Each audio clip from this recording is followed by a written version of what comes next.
අපිට මේ සැරේ කුඹුරු වලට වුණු හානිය. ඔව් සර් අපි හඳුනාගෙන තියෙනවා.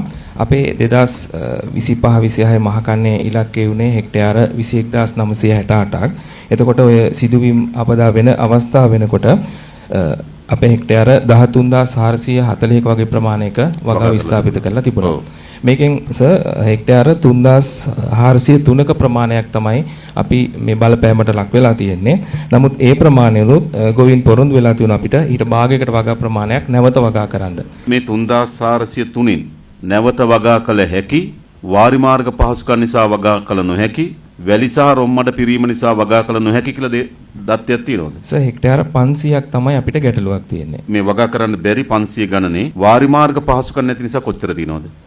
සර් එහෙම ගැටලුවක් ගත්තේ නැහැ. අපි ගොවින්ගෙන් තමයි අපි තොරතුරු ගත්තේ. දෙසැම්බර් 30 වෙනකොට වගා කරලා අවසන් වෙන්න නම් අපි මේගොල්ලන්ට මුදල් ටික ඉක්මනින්ම ලබා දෙන්න ඕන.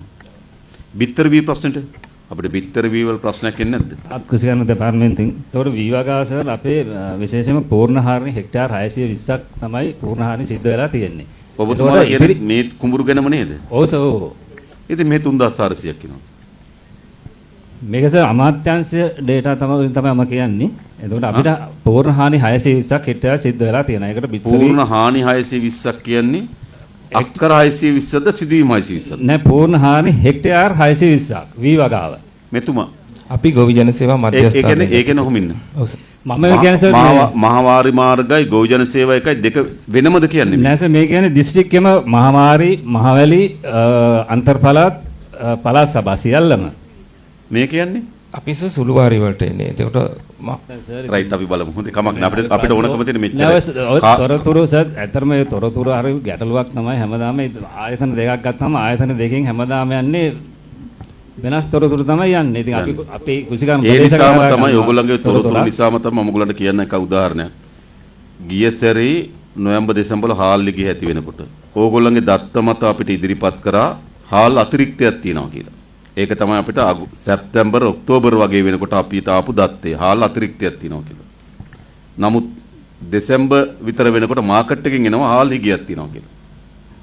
ඒකට මේ දත්ත හරි වැදගත්. ඒ කියන්නේ අපේ පහළ මට්ටමේ නිලධාරීන්ට වැදගත්ම දේ හොඳ දත්ත අවශ්‍යයි අපිට ආර්ථික තීන්දුව ගන්න මොකද්ද කරන්න කියලා සැලසුම් කරන්න. දැන් අපිට දත්තයක් ඕනනේ. අපිට මේ දත්තේ වැදගත් මොකද්ද? එකක් අපි මේ ගොවීන්ට මේ මුදල් ප්‍රමාණය ලබා දෙන්න මේ දත්තය අවශ්‍යයි. දෙක ලබා දෙන මුදල කොච්චරද කියලා තීරණය කරන්නත්. ඒක භාණ්ඩාගාරයට කොච්චර වැයබරක් දරා ගන්න පුළුවන්ද කියලා තීරණය කරන්නත් අපිට මේ දත්තය අවශ්‍යයි. අපිට මේ ප්‍රමාණය අඩු වෙනවා වැඩි දීමනාවක් දෙන්න පුළුවන්. ඒ ප්‍රමාණය වැඩි නම් අපේ දීමනාව යම් ප්‍රමාණයට අඩු වෙනවා. ඒ ඔක්කොම අපි දත්ත මතනේ තීරණය කරන්නේ. ඒ නිසා හැම වෙලාවම අපිට දිගටම තිබුණු අත්දැකීම තමයි මේ දත්තවල පටලැවිල්ලක් තියෙනවා කුසිකර්ම දෙපාර්තමේන්තුවේ අමාත්‍යංශයෙන් අපිට එන දත්තවල ගැටලුවක් තියෙන හැම වෙලාවෙම.